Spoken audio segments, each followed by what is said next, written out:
Good morning, my lovelies, all my subscribers and my non-subscribers. If you haven't subscribed yet, please subscribe because you love me. Today I'm going to do the Oh My God, That Song book tag. But first, welcome to my reading corner. And let's get started. So, first question is my jam. This is a song you must listen to no matter how many times you've heard it, how many times it's on, and a book you'll never get sick of. I think the song that I would pick for this one is I Wish I Was a Punk Rocker. And it goes a little something like this. Oh, I wish I was a punk rocker with flowers in my hair. 77, 69, revolution was in the air. I was born too late to a world that doesn't care. Oh, I wish I was a punk rocker with flowers in my hair. And the book? Yes.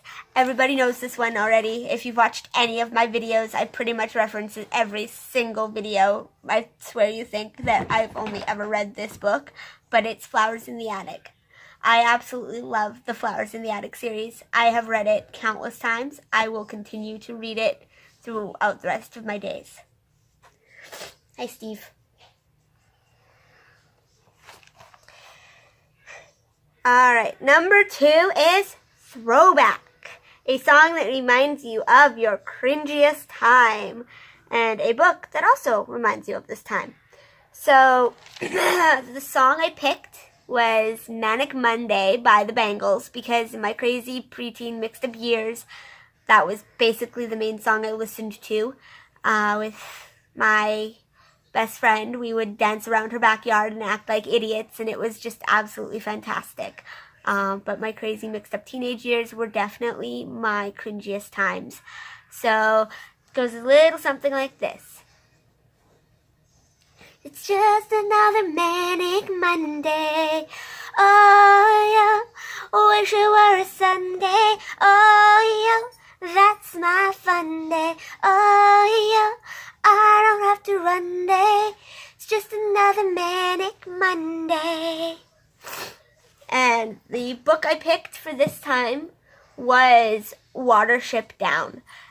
This is about a warren of rabbits, and it's a little morbid, but I think that's kind of what set the tone for a lot of my reading experiences, is the fact that it was so morbid and heart-wrenching.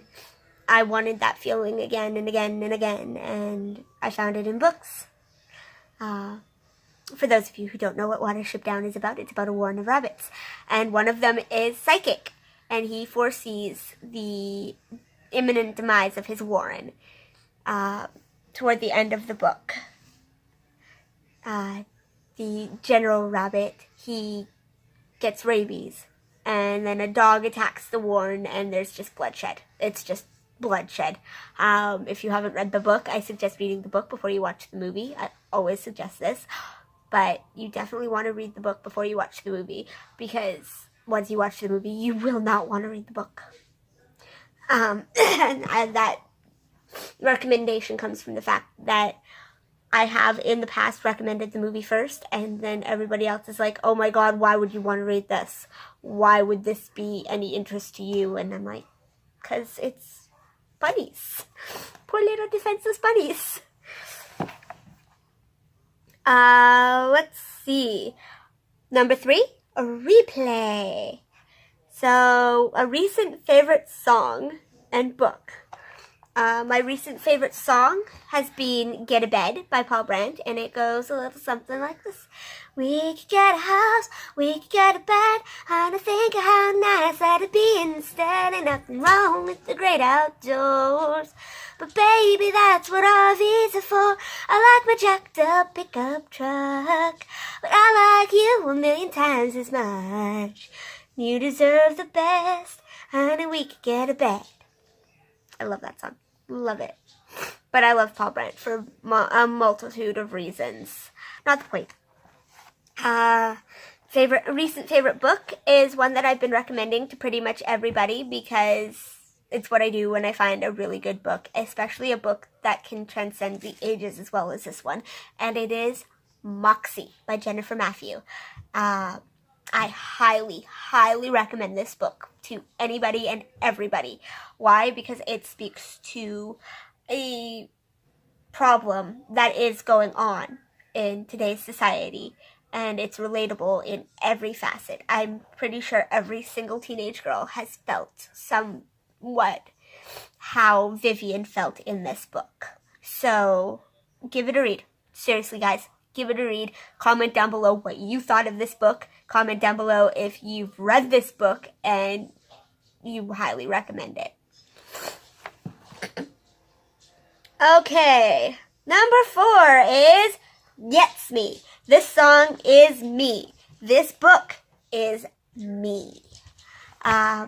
So the song is Northern Girl by Terry Clark, and it goes, I'm a northern girl, wild and free. I've got 4 strong winds to carry me. I've been east to west and all around the world, but I'll always be a northern girl. And if you listen to the whole song, it basically talks about growing up in Canada and being a northern girl. You know, you grew up driving on black ice, spinning in circles under northern lights. In the second verse, it talks about summer and how the warm days won't last, so you gotta take them while you got them. But how you wouldn't change the fact that you are a northern girl. And the book that is the epitome of me, again, is a book that I have mentioned numerous times in this channel already. And that is Kyra from Gathering Blue. She is an outcast.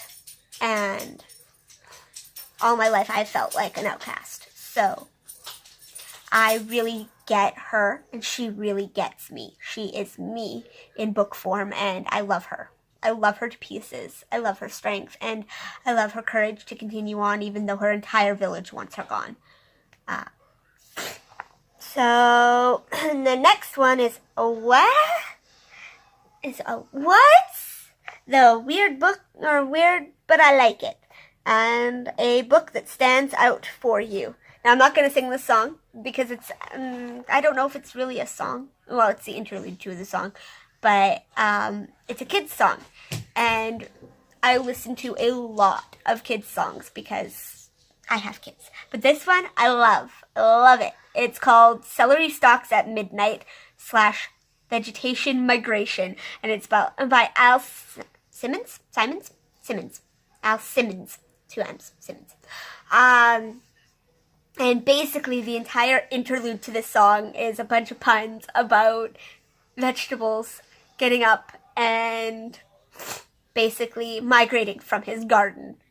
And if you guys get a chance to, check it out on YouTube or somewhere, because seriously, it is hilarious and ridiculous, and you're just like, what the hell is going on here?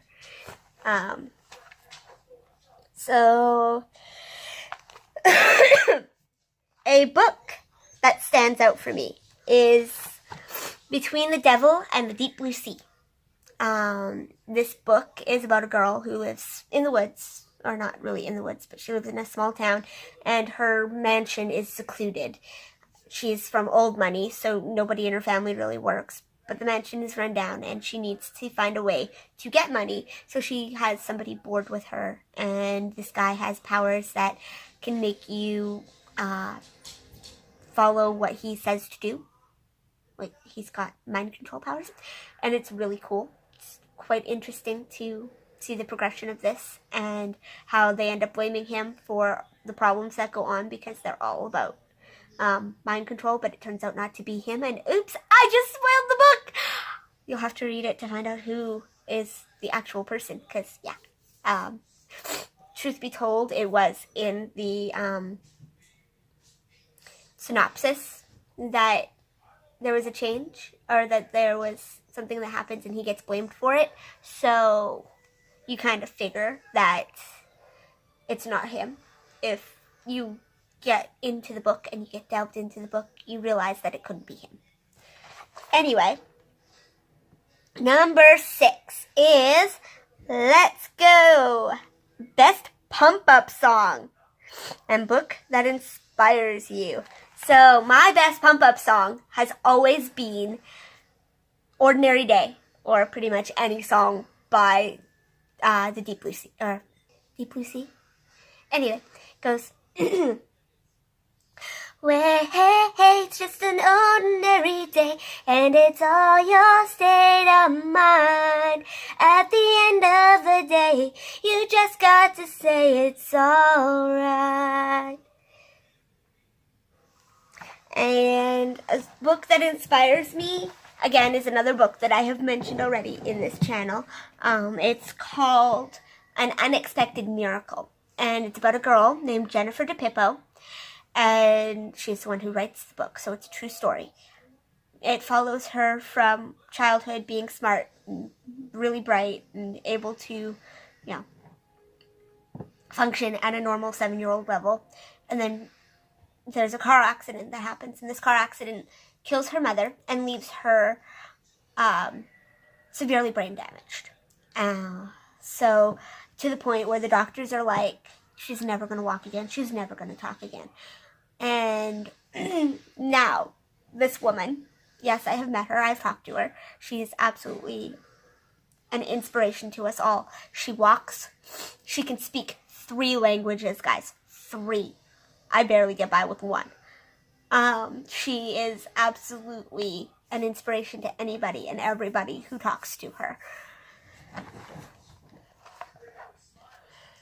Okay, and chill. Your favorite relaxing song and a book to curl up to and read on a rainy day. I actually don't have a favorite curl up and read on a rainy day type book. That's usually about when I do my YA contemporary or any type of contemporary novel where it's just kind of slow going.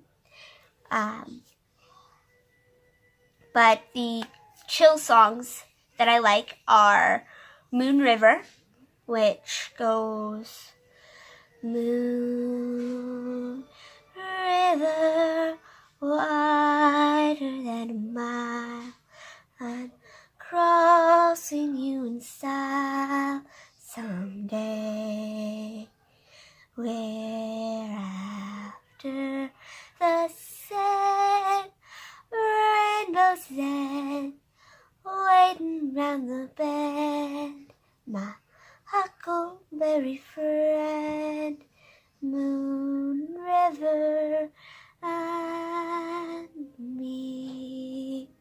Yes, I skipped a bunch in there. For anybody who actually listens to the song, there's a few lines that I missed. The other one is La Vie en Rose, and it's, hold me close and hold me fast, this magic spell you cast, this is La Vie en Rose. When you kiss me, heaven sighs, and though I close my eyes, I see La Vie en Rose. And, okay, number 8, Addicting, a guilty pleasure song. And it's catchy, addicting with no substance. And this one is A Fairy Tale of New York. And it's got absolutely no substance. It's basically 2 people insulting each other the entire song. It's like, you're a bum, you're a punk, you're a cold slut on junk, you're you cheapskate, you may get you cheap lousy faggot. It's just a whole bunch of insulting each other back and forth. And then at the end of the song, you've got them wishing you Merry Christmas. So it's just absolutely nothing to this song. And I absolutely love it. It's by the Pogues. I do like my Irish music a lot. So the last question, number 9, is nostalgia. A throwback you look back on and fondly, and a book you read forever ago that reminds you of a happier time. One that I always look back on with fondness, one song, is Wild One, Faith Hill. And it goes, she's a wild one with an angel face. She's a woman child in a state of grace. She was 3 years old on her daddy's knee. He said you can be anything you want to be. She's a wild one running free. And it just reminds me of being wild and free and having no cares. I miss those days a lot sometimes. I mean, I wouldn't trade my life for the life of me. I love living the way I live. But I definitely miss my freedom and the little girl sense of freedom. And then a book that reminds me of a happier time is Kate. And I can't remember who it's by. It's got an orange cover. It's really pretty. And the reason this one reminds me of a happier time is because it was given to me by my best friend. And I miss her terribly. Every single day I miss her. She's been dead for 10 years. She's been gone. She passed away when we were 18. And every time I pick up Kate, I remember her smile. I remember talking to her about different problems that we were both having and having somebody there for me and for her. And I will always treasure this book. And I look back on it fondly because she was a great friend. Alright, so that is it for the That Song, Oh My God, That Song book tag.